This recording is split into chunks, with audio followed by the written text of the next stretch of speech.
My friends invited me to a party, and even though I didn't feel so into it, I couldn't decline their invitation. The three of them, Sam, Diana, and Pinky, were starting to think I was avoiding them. If I wanted to clear up the misunderstanding, I didn't have a choice but to follow them wherever they wanted me to go. Or maybe I had a choice, and I wanted out like they were suggesting.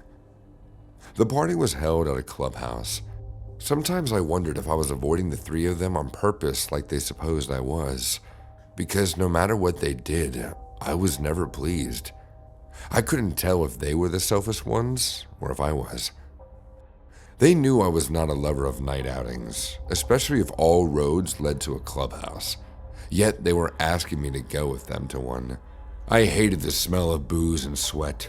I didn't particularly fancy dancing and every other thing that happened at such parties, but they claimed that they were bringing me out to get out of my shell, helping me live my best life. If I was being honest with myself, the best life was the one without them. One that I could live in the confines of my rundown room. The only thing my mother, who died of cancer a few months ago, handed over to me. Or maybe it wasn't, but how could I tell? I was getting more used to being alone than being with them. I couldn't blame my friends. They probably thought my mother's death was starting to throw me into a state of depression. And I was thinking so too. They probably thought I was losing my mind, and I would die slowly if they left me in the confines of that room. For their sake, as well as mine, that night at the party, I loosened up and allowed myself to feel whatever they felt whenever they were at those parties. I wouldn't know what it was that they felt, but after a few minutes on the dance floor, I was stripped of whatever worries I carried along with me to the party. The music flooded my head and swept through my body in a mesmerizing manner. The feeling was the opposite of the comfort my room gave me. It wasn't quiet or eerie. The clubhouse didn't smell like a rotting body or dampness, but it eased my soul and gave way to a sort of freedom that I never felt before. Suddenly, I wondered why I'd never tried it before. I didn't like parties still, but I loved that one in particular, especially when a hot-looking guy stood dancing by my side, obviously seeking my attention. My hands found their way to his biceps, tracing his chiseled body, and the weakness of my knees led me to dance with him. His hands were all over me, and I didn't care. I loved the idea of someone being interested in me. I glanced over at my friends where they sat watching me shake my body all over. They smiled at me in amusement, wowed by the level of craziness I was displaying. It wasn't long before the guy pulled me out of the dance floor and we settled in a booth. We ordered some wine, and I didn't have any energy to decline. Something was enchanting about the way he spoke, the way he stared into my eyes, the way he held my hands and filled my glass with wine. When he pushed my glass into my hand, I brought it to my mouth and emptied it in one gulp. The clubhouse was no longer noisy, and it was just myself and the guy. I was starting to relish the night's party. At that stage, I thought perhaps my friends were right, and I needed some freedom. If only I knew that the alcohol was just messing with my head. The man asked if I would like to follow him to his house, or if I would rather take him to mine. I shook my head and responded that my mother would kill me if I brought a man home to my house for a one-night stand. He chuckled and whispered into my ear that he knew that I was living alone. Tingles spread through my veins and butterflies rumpled at my stomach. I was mesmerized by his voice and whispers. I didn't know when I let him out of the clubhouse and when we were headed to my house. I led him into my room, not caring that it wasn't in the right state or presentable enough. My neighbors saw me enter the house, and I thought I saw a twinge of irritation in her eyes, but I didn't care. My mother was gone, and no one had the right to mother me or watch whatever I did. I was living alone after all. My young man didn't seem to care either, because soon we were in each other's arms, the place where I had the best night of my life since my mother died. The shock, however, came the next morning when I woke up, conscious and aware of the pleasure I had the previous night. Except that the situation around me didn't match up with the thoughts in my head. I was fully clothed in my party dress. It wasn't scattered around the room as I imagined. Was it possible for a person to redress after a night of pleasure? The house also held no sign of a visitor, or that I slept with a man in the same house. It was clean and neat, not messy as I imagined before bringing him into the house. I checked around the house and saw nothing. It creeped me out even more because I lived alone and there was no one to ask about his whereabouts. My heart sped in different directions as I tried to make some sense of what was going on. I decided to turn to the only person that I knew that could have an answer, my neighbor. I stepped out of my house and came in contact with the same woman I saw the previous night when I came with my visitor. Despite my embarrassment, I asked if she saw him leaving that morning, but said that I didn't come home with anyone, that I was alone. I thought she was trying to scare the wits out of me until I called Sam and he said the same. I left the club by myself after ordering 3 bottles of wine and drinking them in large gulps. They tried to stop me, to call a cab and help me, but I pushed them away and disappeared into the night. They were worried, but they figured I would get home safe nonetheless. I would never understand if my handsome guy was imagined or real. Sometimes I blame it on the alcohol. Other times I conclude that it was only a silly dream as a result of a disorienting night and whatever happened in my mind going through another routine. Either way, I will never go to night parties anymore. Neither will I have a taste of any form of alcohol.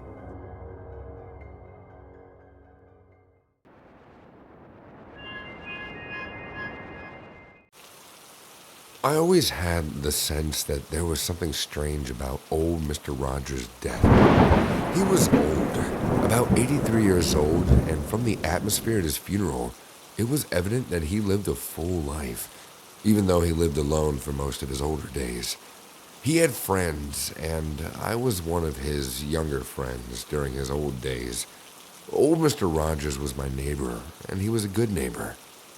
He concerned himself with the business of his plants. He maintained and groomed a small batch of tomatoes in a bucket, which he grew with such tenderness and care. I would tease him sometimes about his plants, and he would simply laugh it off in his usual way. He loved his plants like he loved his family, and he never seemed to bother anyone. At least, not that I knew of, because he lived alone, and I lived next door. He was not so springy, but he could carry himself just fine. Then, he was dead. It was strange. But that was last month. It was strange for 2 reasons. Our apartment was old, and there hadn't been anyone else other than the 3 of us neighbors in the apartment, and all 3 of us lived alone. It was Matt, who owned a cat, and that was the only thing he talked to and loved. Old Mr. Roger, who owned the plants and gave all his affection and time to. Then there was me, the girl, who loved my job because I didn't know what to do with my neighbors. The rest of my building, about the 3 apartments, were unoccupied. The first strange thing about the incident was that it was first labeled a murder. Matt was always quiet, but his cat had been quiet for a few days before Mr. Old Roger's death, and I discovered that he had left a note in the mailbox that he would travel to his mom in the South, and it had been old Mr. Rogers and myself in the building. No one knew that, so Matt and I had been suspected, but I had an alibi and CCTV footage at work that cleared me off my charges. Matt's mom and his alibi checked out from the South when she was reached. Then the police declared that there was no foul play and it was ruled a suicide. The second strange thing was just how quickly the police turned it around, saying that he killed himself. He loved his plants too much. The case plagued my mind, and I often thought about it when I was at work at the local coffee shop and when I was home alone in the building. Sometimes I would lay in bed and wonder why. There was no objective motives. We cannot understand why a person would kill. It's subjective, and until a killer is brought in, we cannot say why they did it. The sheriff said to me when they had been cleared, "It's like thunder. These things occur. It would be a shame if thunder struck at the same spot twice." I didn't think about the words too much during the day, but at night, I had such vivid recollections of everything that occurred. I suffered the silence of the night to linger when I reminisced the sound of old Mr. Roger going about his day, watering his tomatoes. Last night was one such night. The thought of old Mr. Rogers kept me up for significant parts of the night, and I stayed up on my phone as I thought about it more, almost conjuring the sweeping feeling of his presence in my mind that I began to hear the pattern of foot drops in my head. I shrugged it off and continued on my phone. I tapped the screen and it revealed that it was late at night. 2 a.m. God, I'll be damned. I scoffed, mentally distracted. Unmistakable foot drops. My body turned rigid and my blood pumped cold, causing my heart to snap. The heat of my breath burned on my upper lip and my head banged. The cascading down of sensations made me numb for seconds, and in my hay numbness, I heard the noise of marching ever more clearly. I rolled over in my bed as the noise moved closer. I had the better mind to run for the door, but I decided against it. My mind was so dizzy with thoughts, and I instinctively ducked underneath my bed when a key clicked into my door. I pressed my hand over my mouth, smothering the heaves of panic that escaped my lips. The pores of my face and body poured forth with release. I soaked up the sweat with my own dread as the door yawned open.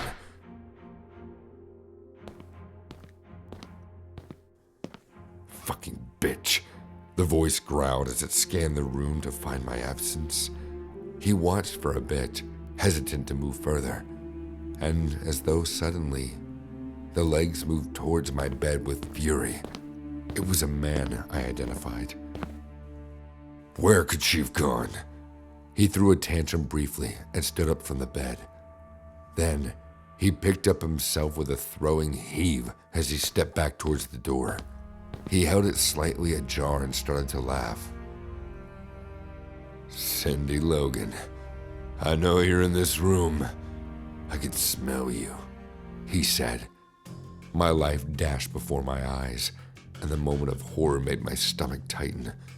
I felt the pressure of life around my throat, and I suffocated from fear.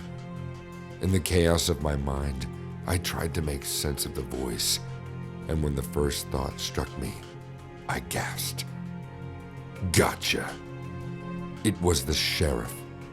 He turned away from the door and started to saunter towards me with a reckless fury. I had begun to whimper underneath the bed, scared for the worst to happen. I shut my eyes and said in a hurried prayer for help. My lips were still quivering when I heard a loud bang from the door. It was a noise, so sharp it rocked the room. The gun clicked a second time, and the bang rocked again.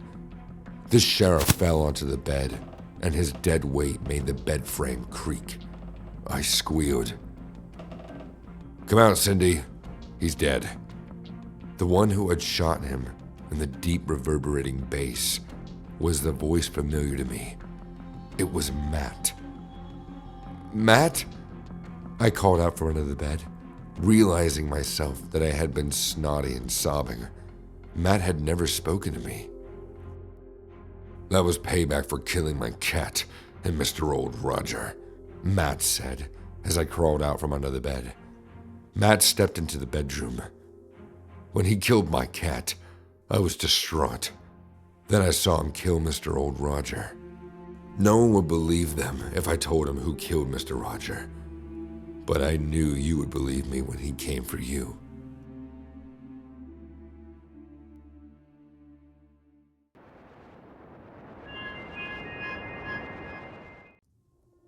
My name is Leo Trudeau, and I'm 52 years old. I have my own import-export company. I buy products from foreign countries to sell them here in the United States, and the other way around as well. Being a businessman is also an addiction, to me at least.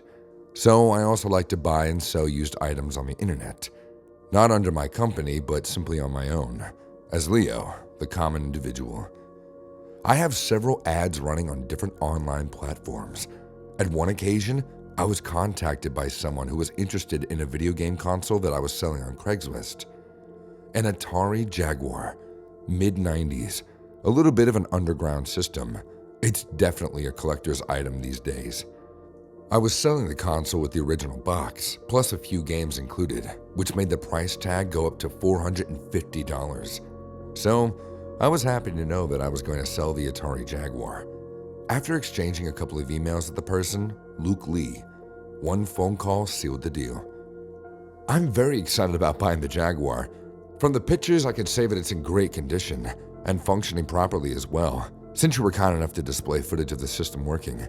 Being a retro video game collector, the fact that the full box is included makes a big difference, Luke said. Given the sound of his voice, it appeared that he was a young man, no older than 25 years old, give or take. He was, in fact, very talkative, asking me about old video games in general, but also 80s and 90s pop culture. I found him to be nice and somehow amusing as an individual, but I just wanted to get the business closed. And so we decided to meet the next day. He gave me his address. Luke told me that he didn't drive. That being the case, it made sense that I was taking the console and the games to his house. It was still a relatively big package. Too big and still valuable enough for someone to carry it on foot or through public transportation. Less than 24 hours later, around 6 p.m., I arrived at Luke's house. It was a nice place on the suburbs.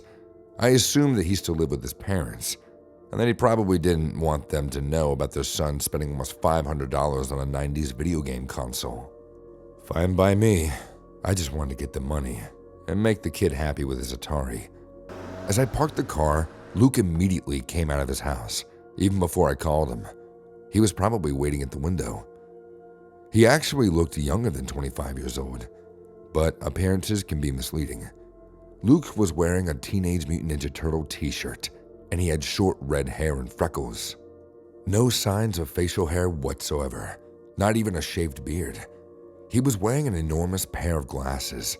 He was smiling at me as if I was Santa Claus himself bringing a gift from his dreams. "Hello, Mr. Trudeau. I'm glad you're here," he said as we shook hands. Hello, Luke. So here it is, the good old Jaguar. I bet most of your friends never played Doom on the Jaguar. For sure you'll impress them, I said, taking the package from my car's trunk.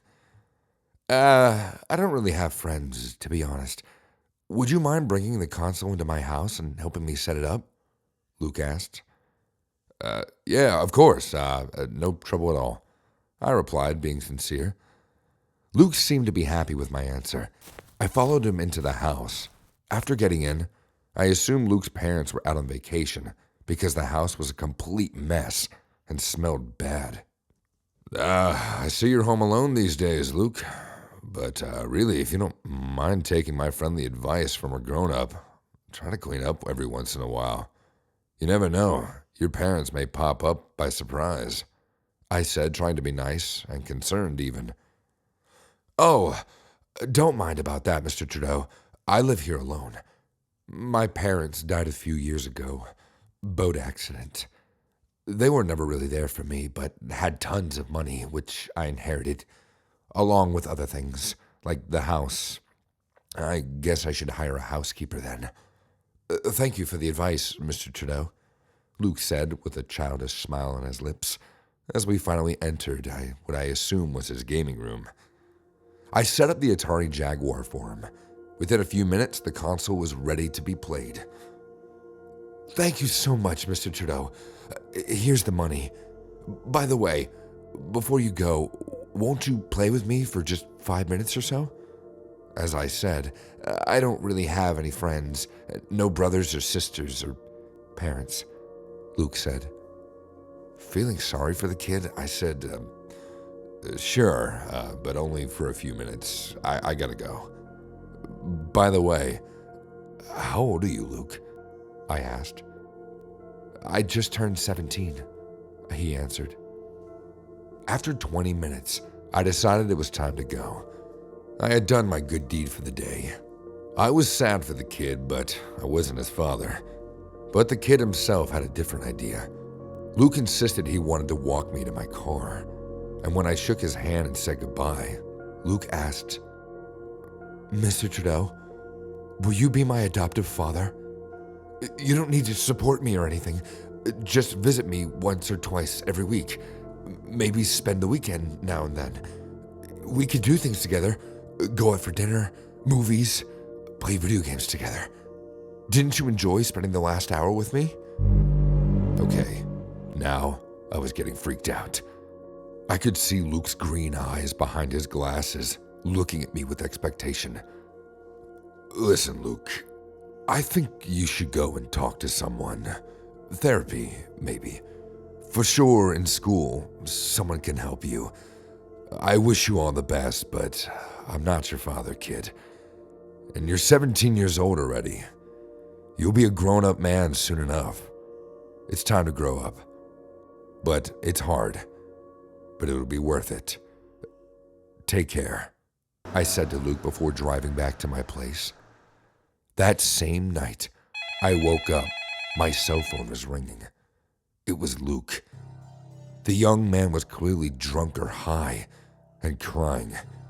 He was begging me to become his adoptive father. My wife, Janice, was sleeping next to me, and she also woke up with Luke's sobbing screams. I terminated the phone call and explained to Janice what was happening. "Unbelievable. You never know what kind of prank life is preparing," Janice said. I had to agree with her. Luke insisted and continued to harass me for the next few days. He even started calling me Dad. Alarmed, I was forced to call the authorities and get a lawyer. For now, this seems to have worked, but the situation is still very disturbing to me. I hope Luke leaves both me and my wife alone and gets the help he needs.